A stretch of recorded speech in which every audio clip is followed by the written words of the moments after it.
Hello viewers, welcome to the Telugu report. This is Sanaj Jayasuriya. మరి ఏనాటి ప్రధాన వార్తాంశాలు ఏంటో చూద్దాం. ఒక పెద్ద బిగ్గెస్ట్ ఎక్స్పోజ్ అనేది నిన్న జరిగింది, ఇవాళ పేపర్కి వచ్చింది. దాని గురించి మనం ఇప్పుడు చూద్దాం. ఏంటిది అది, ఆ కుట్ర ఏమిటి, ఆ కుట్రను మనం ఎట్లా భగ్నం చేయాలి, ఎట్లా అర్థం చేసుకోవాలో ఒకసారి మనం చూద్దాం. ఒకసారి చూడండి, ఇక్కడ బండి సంజయ్, అదేవిధంగా శ్రీధర్ బాబు, విద్యాసాగర్ రావు, ముఖ్యమంత్రి రేవంత్ రెడ్డి, బండారు దత్తాత్రేయ, ముగ్గురు బీజేపీ ఎమ్మెల్యేలు, అదేవిధంగా ఇద్దరు కాంగ్రెస్ ఎమ్మెల్యేలు, ఒకరు ముఖ్యమంత్రి. మరి ఈ ఫోటో లోపల కుట్ర ఏమున్నది, కుట్ర ఎక్స్పోజ్ చేసుడు ఏమున్నది అని చెప్పి మీరు అనుకోవచ్చు. ఒక 2-3 రోజుల కిందట ఏం జరిగింది, బీజేపీ పార్టీ కార్యాలయం మీద కాంగ్రెస్ శ్రేణులు దాడులు చేసినాయి, ఎవరెవరు అనుకున్నారు. మళ్ళీ అక్కడి నుంచి గాంధీ భవన్కి వచ్చి బీజేపీ కార్యకర్తలు అక్కడ ఉన్నటువంటి ఫ్లెక్సీలను చింపేసారు, అక్కడ అనుకున్నారు. ఆ తర్వాత ఉప ముఖ్యమంత్రి దీని మీద స్పందించారు, అదేవిధంగా పిసిసి ప్రెసిడెంట్ దీని మీద స్పందించారు. ఇట్లా ఏదైనా ఉంటే కూర్చొని మాట్లాడుకోవాలి, ఈ విధమైనటువంటి దాడులు దిగద్దని చెప్పి సొంత పార్టీ కార్యకర్తలకు సొంత పార్టీ నేతలు చెప్పారు. ఎమ్మెల్యే రాజాసింగ్ గారు అయితే డైరెక్ట్ మేము అనుకుంటే మేము తలుచుకుంటే ఎంతసేపట్లా కాంగ్రెస్ పార్టీ కార్యాలయాన్ని కూర్చుడు అని చెప్పి ఆయన మాట్లాడతాడు. మాకు శాతగాకన మేము గాంధీ భవన్ని అట్లా లేపేస్తాం, పునాదులే లేకుండా చేస్తామని చెప్పి మన బండి సంజయ్ గారు మాట్లాడతారు, పేపర్ స్టేట్మెంట్ ఇస్తారు, రెచ్చగొట్టే వ్యాఖ్యలు చేస్తారు. ఇరు వర్గాల మధ్య చాలా ఘర్షణ జరుగుతుంది. ఇదంతా ఎక్కడి నుంచి, ప్రియాంక గాంధీ మీద ఒక బీజేపీ ఎమ్మెల్యే ఎంపీ చేసినటువంటి ఒక కారు కూతల వల్ల జరిగినటువంటి పరిణామం అదంతా. ఆ పరిణామానికి సంబంధించి రాష్ట్రం లోపల పార్టీ కార్యాలయాల మీద దాడులు జరుగుతాయి. ఎవరు దన్నుకుంటారు, ఎవరికి దెబ్బలు తాకుతాయి, ఎవరి మీద కేసులు అవుతాయి, ఎవరిని పోలీసులు అదుపులోకి తీసుకుంటారు అని చెప్పనంటే ప్రియాంక గాంధీ పోయి అక్కడ ఆయన మీద ఫిర్యాదు ఇవ్వలేదు, ఆయన తన మీద ఎటువంటి కేసు పెట్టలేదు, పార్టీ కూడా డిసిప్లినరీ యాక్షన్ ఏం తీసుకోలేదు, ఇది రమేష్ బిదూరి మీద. కానీ ఇక్కడ మాత్రం వాళ్ళ కోసం దన్నుకున్నటువంటి కార్యకర్తలు ఎవరైతే ఉన్నారో వాళ్ళ మీద కేసులు పెట్టిర్రు, వాళ్ళ మీద పోలీసులు అదుపులోకి తీసుకున్నారు. దీని మీద రగడ నడిచింది. ఇంత ఈ కుట్రని ఎందుకు అన్నారని చెప్పానంటే, పేపర్ స్టేట్మెంట్లోనేమో బండి సంజయ్కి రేవంత్ రెడ్డి ఎదురెదురు పడితే గల్లలు పట్టుకొని పొట్టుపొట్టు అనుకుంటారా అని చెప్పి అన్నట్టు కూడా వీళ్ళు ఇచ్చుకున్నారు స్టేట్మెంట్లు, పేపర్ స్టేట్మెంట్లు. ఇవాళ ఒక్క వేదిక మీద కనబడి చూడు ఏమన్నా మాట్లాడతాడు ఇక్కడ. ఇగో కేంద్ర మంత్రులు సహకరించాలి, ఎవరు సలహాలు ఇచ్చినా స్వీకరించేందుకు సిద్ధం, ప్రతిపక్షము అధికార పక్షము రెండు కలిస్తేనే ప్రభుత్వం అట అని చెప్పి సీఎం రేవంత్ రెడ్డి గారు మాట్లాడతారు. ఇదంతా కూడా ఇది కుట్ర కాకపోతే ఏమిటి? కార్యకర్తలను ప్రజలను రెచ్చగొట్టి రాజకీయాలు చేసి ఈ విధంగా మళ్ళీ ఒకే వేదిక మీద కలుసుకొని కనులకు విందైనటువంటి దృశ్యం అని చెప్పి పెద్ద పెద్ద టైటిల్స్ వేయించుకొని మళ్ళీ అదే ప్రజలను చల్లబరుస్తారు. దయచేసి ప్రజలు అర్థం చేసుకోవాలి, ఇట్లాంటి రాజకీయాలకు రెచ్చిపోయి భవిష్యత్తును నాశనం చేసుకోవడానికి బిగ్ రివీల్, ఇది చాలా పెద్ద బిగ్ ఎక్స్పోజ్. ఇది ప్రజల మనోభావాలతోటి ప్రజల ఆలోచనలతోటి ఆడుకోవడం అంత దుర్మార్గమైనటువంటి విషయం ఇంకొకటి లేదు కదా. నైతిక విలువలు ఉన్నవాళ్ళు ఇట్లా ప్రవర్తించరు. కాబట్టి ప్రజలు అర్థం చేసుకొని రాజకీయాల్ని వ్యక్తిగతంగా తీసుకోకుండా పార్టీ వరకు దాడులకు వెళ్లకుండా సైద్ధాంతిక ఘర్షణ ఉండాలి, కానీ భౌతిక దాడులు మాత్రం అది ప్రభుత్వం పార్టీకి సంబంధించినటువంటి అధికారంలో ఉన్నటువంటి పార్టీ చేయడము, ఆ కార్యకర్తలు చేయడం కరెక్ట్ కాదు. దానికి తగ్గట్టు వీళ్ళు స్పందించినటువంటి తీరు కరెక్ట్ కాదు. కాబట్టి ఇట్లాంటి విషయాల్ని డెఫినెట్గా ప్రజలు ఆలోచించాలి. మతిస్థిమితం లేని మహిళపై సామూహిక అత్యాచారం మెదక్ జిల్లా రామంతపూర్లో చాలా దారుణమైనటువంటి సంఘటన జరిగింది.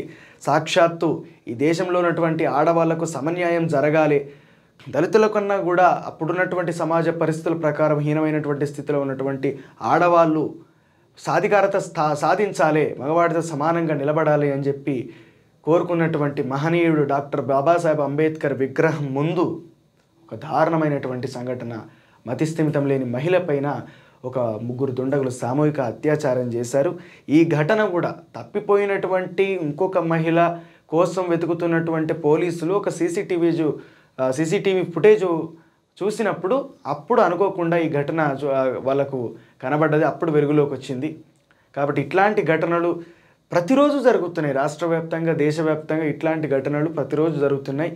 ఇది 2 రకాల కారణాలు. ఒకటి, సెక్స్ ఎడ్యుకేషన్ గురించి అవగాహన లేక ఈ రకంగా తయారవుతుంటే, రెండవది ఏమిటంటే ఆడవాళ్ళ మీద ఉన్నటువంటి చులకనాభావము, పితృస్వామ్య వ్యవస్థ ఆధారంగా సంక్రమించినటువంటి ఒక నేరపూరితమైనటువంటి ఆలోచన విధానం. ఇవి రెండిట్లలో ఇంకా ఉపకరణాలు చాలా ఉన్నాయి. కాబట్టి ఒక జనరేషన్ మారితే తప్పించి ఆలోచన విధానం మారేటట్టు అయితే కనిపిస్తలేదు. ప్రభుత్వం నిర్మించనున్న 5 స్టార్ హోటల్ నమూనా చిత్రం. సర్కారీ స్టార్ హోటల్ 582 కోట్లతో 5 స్టార్ హోటల్ను నిర్మించనున్న రాష్ట్ర ప్రభుత్వం. అందులోనే ఏ గ్రేడ్ ట్రేడ్ సెంటర్ 3 ఎకరాల్లో 15 అంతస్తులుగా రాయదుర్గంలోనే ఐకియా పక్కన పలు దేశాల కంపెనీల వ్యాపార వాణిజ్య లావాదేవీలకు కేంద్రంగా అని చెప్పి అనుకుంటా ఒక నమూనా చిత్రాన్ని విడుదల చేసి, ఇంతకుముందు గతంలో కేసీఆర్ గారి ప్రభుత్వం కూడా అనేక నమూనా చిత్రాలని ఇట్లాంటి ఒకటి సైబర్ పోలీస్ స్టేషన్ ఆదిలాబాద్లో ఒకటి కట్టారు, ఆ తర్వాత ఇక్కడ మన నిజామాబాద్లోనూ ఆదిలాబాద్లో సబ్జెక్ట్ టు కరెక్షన్, అదేవిధంగా ఇక్కడ హైదరాబాద్లో కూడా ఒకటి కట్టారు police station, cyber police station. అట్లా దాని నమూనా చిత్రాలు కూడా విడుదల చేసి చాలా గొప్పగా వాటిని కూడా నిర్మించారు కూడా. అండ్ హైటెక్ సిటీ పోతే ఇట్లాంటి చాలా గొప్ప 5 స్టార్ లెవెల్ నిర్మాణాలు అన్నీ కూడా మనం చూస్తాం. కానీ ఇక్కడ సేమ్ ఇదే పేపరు ఈ వార్త పక్కనే ఇంకొక వార్త ఇచ్చిండు చూడండి. గురువులు లేని వైద్య కళాశాలలు, సర్జరీ చేయలేని డాక్టర్లు. మంచిర్యాలలో గోదాములో నిర్వహిస్తున్న ప్రభుత్వ వైద్య కళాశాల, మేడ్చల్ మల్కాజ్గిరి జిల్లాలో కుత్బుల్లాపూర్లో భవనంలో నిర్వహిస్తున్న ప్రభుత్వ వైద్య కళాశాల. ప్రభుత్వ వైద్య కళాశాలను ఒక ఏదో సాధారణ భవనం లోపల నిర్వహిస్తూ ఉన్నారు. ఈ విధమైనటువంటి దుస్థితి ప్రభుత్వ కళాశాలలకు. అరే వీటి మీద నమూనా చిత్రాలు విడుదల చేస్తారు, ఈ బిల్డింగ్ అట్లుంటుంది, ఆ బిల్డింగ్ ఇట్లుంటుంది అని చెప్పి 5 స్టార్ లెవెల్ ఉంటుంది అని చెప్పి అన్ని వ్యాపార వాణిజ్యాలకు సంబంధించినటువంటి నిర్మాణాలు, లేకపోతే ప్రభుత్వానికి సంబంధించినటువంటి బిల్డింగ్ల నిర్మాణాలు చూపిస్తారు. కానీ మరి ఒక స్కూల్ కార్పొరేట్ స్థాయిలో ఈ విధంగా ఉండబోతా ఉన్నది, ఒక కాలేజీ ఈ విధంగా ఉండబోతా ఉంది, లేకపోతే ఒక హాస్పిటల్ కార్పొరేట్ లెవెల్లో ఉండబోతా ఉన్నది. అక్కడ ఎక్విప్మెంట్ ఈ విధంగా తీసుకురాబోతా ఉన్నాం, అక్కడ డాక్టర్స్ను కూడా ఈ విధంగా ప్రొవైడ్ చేస్తాము, వైద్య భర్తీలు అన్నిటి కూడా కంప్లీట్గా భర్తీ చేస్తాము అని చెప్పి ఎప్పుడైనా చెప్పిరా? చెప్పలే. అంతేకాకుండా తెలంగాణలో ఉన్నటువంటి వైద్య కళాశాలల యొక్క పరిస్థితి ఈ విధంగా ఉన్నది. మరి అభివృద్ధి అదా ఇదా? ఇవాళ తెల్లారులైతే సగం మంది తెలంగాణలో హాస్పిటల్లోనే ఉంటారు. మన కథ అసొంటిది. హాస్పిటల్ ఉన్నప్పుడు అక్కడ సరైనటువంటి వైద్య సదుపాయం ఉండన్నా, ఎక్విప్మెంటు ఉండదు, ఆ తర్వాత మ్యాన్ పవరు ఉండదు. డాక్టర్సు ప్రైవేట్ హాస్పిటల్ అనుకుంటే విజిటింగ్కి వస్తాడు గవర్నమెంట్ హాస్పిటల్కి, గవర్నమెంట్ హాస్పిటల్లో పనిచేయాల్సినటువంటి డాక్టర్. అట్లాంటి పరిస్థితులు అన్ని గవర్నమెంట్ హాస్పిటల్లో, సివిల్ హాస్పిటల్స్లలో ఉన్నాయి.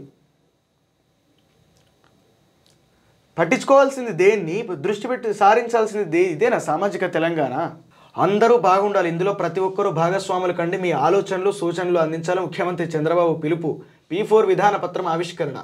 ఆర్థిక అసమానతలు తగ్గించి సమాజంలో ప్రతి ఒక్కరి జీవన ప్రమాణాలు పెరిగి అంతా బాగుండడమే P4 విధానం అని ముఖ్యమంత్రి చంద్రబాబు నాయుడు పేర్కొన్నారు. జీరో పావర్టీ విధానంపై తన ఆలోచనలు, అభిప్రాయాలు చెబుతూ ఆదివారం ఆయన ఒక ట్వీట్ చేశారు. ఆ సందర్భంగా P4 విధాన పత్రాన్ని సీఎం ఆవిష్కరించారు. జన్మభూమి స్ఫూర్తితో P4 విధానంలో భాగస్వాములు అవ్వాలని రాష్ట్ర ప్రజలు, దేశ విదేశాల్లో ఉన్నత స్థానాల్లో స్థిరపడిన వారికి ముఖ్యమంత్రి పిలుపునిచ్చారు. ప్రపంచవ్యాప్తంగా ఉన్న తెలుగు వారికి, తెలుగు రాష్ట్రాల ప్రజలకు, దేశ విదేశాల నుంచి జన్మభూమికి వచ్చి బంధుమిత్రులతో సంక్రాంతి పండుగ జరుపుకుంటున్న వారందరికీ కూడా శుభాకాంక్షలు అని చెప్పి చెప్తా ఉన్నారు.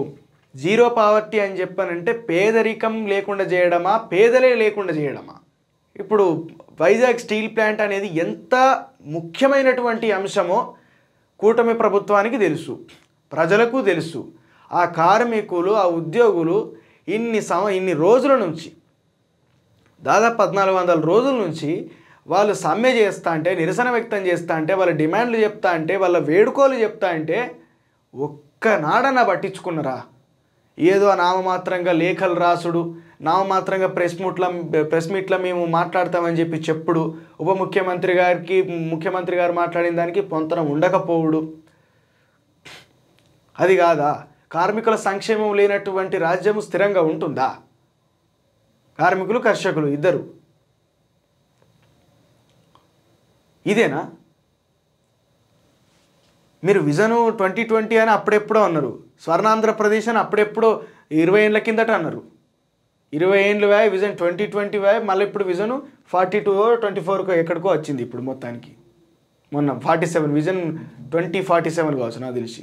అప్పటి వరకు ఇంకా మీరు నిండు నూరేళ్ల ఆరోగ్యాలతోటి ఖచ్చితంగా ఉండాలని చెప్పి మనస్ఫూర్తిగా వేరుకుంటూ ఆంధ్ర ప్రజలకు కూడా ఆల్ ద బెస్ట్ చెప్తాం. యువతతోనే అభివృద్ధి చెందిన దేశంగా భారత్, యంగ్ లీడర్స్ డైలాగ్లో ప్రధాని మోడీ. యువత ప్రోద్బలంతోనే సామాజికంగా, సాంస్కృతికంగా సాధికారత సాధించి భారత అభివృద్ధి చెందిన దేశంగా నిలుస్తుందని ప్రధాని మోడీ ఆశాభావం వ్యక్తం చేశారు. వికసిత్ భారత్ యంగ్ లీడర్స్ డైలాగ్లో ఆదివారం ప్రధాని మోడీ మాట్లాడారు. దేశ యువత సామర్థ్యాలు భారత్ను అభివృద్ధి చెందిన దేశంగా నిలుపుతాయని చెప్పనున్నారు. ఖచ్చితంగా నరేంద్ర మోడీ గారు బరాబర్ మాట్లాడారు. దేశంలో ఉన్నటువంటి యువత పాన్ డబ్బాలు, పానీపూరి డబ్బాలు, బజ్జీల బండ్లు, పూరి బండ్లు, ఇడ్లీ బండ్లు పెట్టుకొని దేశాన్ని ఖచ్చితంగా వికసిత్ భారత్ బరాబర్ చేస్తారు.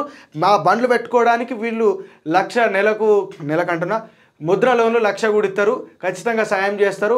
చెరుకు రసం బండ్లు పెట్టుకోండి. అదేవిధంగా ఇంకోటి ఏంది, మన ఏదో జ్యూస్ చెప్పారు, మన వీలే చెప్పారు, అదేదో బాగా ఒంటికి మంచి పైనాపిల్ జ్యూస్ బండ్లు పెట్టుకొని సాంస్కృతికంగా మనం సాధికారత సాధించబోతా ఉన్నాం. ఈ దేశంలో ఉన్నటువంటి యువత ఒక్కొక్కరు ఒక్కొక్క బజ్జీల బండి పెట్టుకొని సొంత బిజినెస్ స్టార్ట్ చేసి వాళ్ళ కాళ్ళ మీద నిలబడే రోజు వస్తుంది.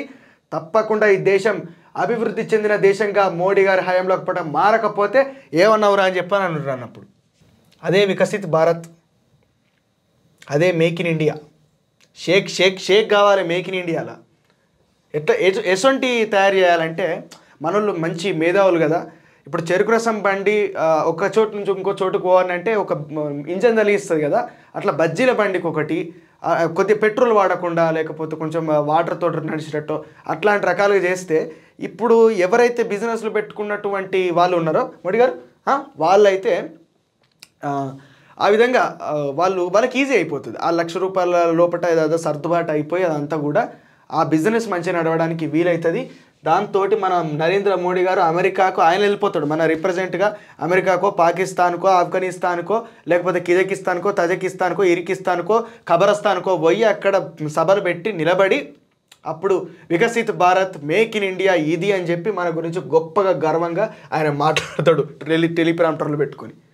5 మావోయిస్టులు మృతి. ఛత్తీస్గఢ్ బీజాపూర్లో ఎన్కౌంటరు. మృతుల్లో 2 మహిళలు, రైఫిల్స్ పేలుడు, పదార్థాలు స్వాధీనం.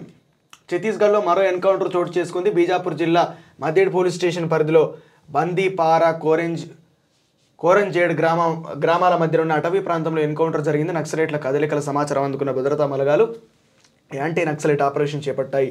డిఆర్జీ స్పెషల్ టాస్క్ ఫోర్స్, జిల్లా ఫోర్సులు సంయుక్తంగా ఈ ఆపరేషన్ చేపట్టినట్టు Bastar range IG P Sundarraj వెల్లడించారు. ఎస్, అందరూ అనుకోవచ్చు నక్సలైట్లు ఎందుకు చచ్చిపోతారు, పోలీసులు ఎందుకు చంపుతున్నారు, అసలు బస్తర్ లోపల ఏం జరుగుతుంది అని చెప్పానంటే ఈ ప్రశ్న మనకు ఉత్పన్నమయ్యే లోపు బస్తర్ సినిమా తీసి వీళ్ళు మన ముంగట పెడతారు, ఒక ప్రాపగండా మూవీ. విషయానికి ఏంటంటే బస్తర్ లోపల NMDC national mineral development corporation Adani కంపెనీతోటి కలిసి ఒక 1980 ఎకరాల అటవీ ప్రాంతము పూర్తిగా సర్వనాశనం చేసి అక్కడ బాక్సైట్ మైనింగ్ చేస్తాను. ఇంకా అనేక క్వాడ్స్, బాక్సైట్ ఇట్లా రకరకాల అనేక ఖనిజ సంపదను దోచుకునే ప్రయత్నము. అట్లా కొన్ని ఎంఎన్సీ కంపెనీలతోటి కొలాబ్ అయినటువంటి అదాని కంపెనీ ఈ విధంగా అక్కడ మైనింగ్ చేస్తూ ఉంటే ఆ మైనింగ్ ప్రభావానికి అదేవిధంగా అక్కడ ఉన్నటువంటి ఆ 1980 ఎకరాలు అని చెప్పినా కదా, ఆ భూములు కొన్ని ఆక్రమించుకున్నారు. సో అక్కడ ఇబ్బంది పడేది ఎవరు? ఆ మైనింగ్ వల్ల, ఆ ఆక్రమణల వల్ల ఇబ్బంది పడుతున్నది, అక్కడ వీళ్ళకి అడ్డం పడుతున్నది ఆదివాసీలు. ఈ ఆదివాసీలు వాళ్ళ నిరసనను మొదటి నుంచి వ్యక్తం చేస్తున్నారు. వాళ్ళను గ్రామాల నుంచి వెళ్ళిపోవాలని చెప్పి వాళ్ళని తీవ్రమైనటువంటి ఇబ్బందులకు గురి చేస్తూ ఉన్నారు. స్కూల్స్లలో, వాళ్ళు చదువుకునే స్కూల్స్లలో పోలీస్ స్టేషన్లు పెడతా ఉన్నారు. ఎన్కౌంటర్ల లోపల గాయాలు తగిలి గాయాలైపోయి స్కూల్ టీచర్లు కూడా చచ్చిపోయినటువంటి పరిస్థితులు అక్కడ ఉండే. అంతేకాకుండా ఆ ప్రాంతం లోపల పిల్లలు మీదికెళ్ళి డ్రోన్ బాంబులు పడి చచ్చిపోయినటువంటి సందర్భాలు ఎన్నో. చిన్న చిన్న పిల్లలు, ఆదివాసీల పిల్లలు. ఆ తర్వాత 14, 15, 16 సంవత్సరాలు ఉన్నటువంటి ఎంతోమంది ఆదివాసీ పిల్లలు నక్సలైట్ల పేరుతోటి హత్య చేయబడ్డారన్నటువంటి కొన్ని ఆరోపణలు ఉన్నాయి. ఇక్కడ వీళ్ళు పోరాటానికి నక్సలైట్ల మద్దతు ప్రకటించడం, ఆదివాసీల పోరాటానికి వాళ్ళ భూమి పోరాటం, హక్కుల పోరాటం, వాళ్ళ మద్దతు ప్రకటించడం. దాని తర్వాత నుంచి అక్కడ ఒక 10,000 మంది పారామిలిటరీ బలగాలను దింపి ఒక యుద్ధ వాతావరణాన్ని అక్కడ కేంద్ర ప్రభుత్వం కొనసాగిస్తూ ఉంది. కేంద్ర ప్రభుత్వం అండర్ లోపల మరి అదాని కంపెనీ మైనింగ్ వ్యవస్థను కాపాడడానికి ఈరోజు అక్కడంతా యుద్ధం జరుగుతూ ఉంది. అది దండకారణ్యం, చాలా పెద్ద థిక్ ఫారెస్ట్ అది, ఆ ఫారెస్ట్ అనేది. సో ఇంత దారుణమైనటువంటి పరిస్థితుల లోపల అక్కడ యుద్ధం జరుగుతూ ఉంటే ఏ నేషనల్ మీడియా కూడా ఎంతమంది నక్సలైట్లు చచ్చిపోయారు, ఎట్లా చచ్చిపోయారు, ఎదురుకాల్పులలో చచ్చిపోయారు అని చెప్పి చాలా ఈజీగా వార్తలు రాస్తూ ఉన్నారు. మెయిన్ స్ట్రీమ్ మీడియా కూడా ఏదో అట్లా హెడ్లైన్ ఇచ్చి అట్లా ముంగటికి నెడతా ఉన్నారు. కానీ ఎవ్వరు కూడా మరి ఇన్ని హత్యలు ఏంది, ఇంతమంది నక్సలైట్లు ప్రతిరోజు చనిపోవడం ఏంది, ఇన్ని ఎన్కౌంటర్లు ఏంది అని చెప్పి, ఎందుకంటే ఈ దేశం లోపల మనిషికి జీవించే హక్కు ఉన్నది, మానవ హక్కులు ఏడబోయినాయి. మానవ హక్కుల కమిషన్ ఎందుకు మాట్లాడతలేదు? పౌర హక్కు సంఘాల నేతలకు అక్కడికి పోయి నిజ నిర్ధారణ చేయడానికి వాళ్ళకు ఎటువంటి పర్మిషన్ ఇవ్వరు, అనుమతులు ఇవ్వరు. ప్రజాస్వామ్య దేశం కదా ఇది. ఎప్పుడు ఎదురుకాల్పులు జరిగితే పోలీసులకు చిన్న గాయమైన కదా, కేవలం ఎదురుగుండడానికే అవుతుందా? అరే కూర్చుండబెట్టి మాట్లాడి ప్రభుత్వంతో చర్చలు జరిపేటటువంటి అనేక చారిత్రక సందర్భాలు మన తెలుగు రాష్ట్రాల లోపలనే ఉన్నాయి. కానీ ఇప్పుడు ఆ పరిస్థితి లేదు. లెఫ్ట్ ఉగ్రవాదం అని చెప్పి మాట్లాడుతూ ఉన్నారు ఈ దేశానికి సంబంధించినటువంటి హోంమంత్రి. అది పరిస్థితి. అక్కడ పరిస్థితిని మాత్రం వివరించడం. సో ఇవి నాటి ప్రధాన వార్తాంశాలు. ఇలాంటి మరిన్ని అప్డేట్స్ కోసం ద తెలుగు రిపోర్ట్ ఛానల్ని లైక్ చేయండి, షేర్ చేయండి, సబ్స్క్రైబ్ చేయండి. Thank you.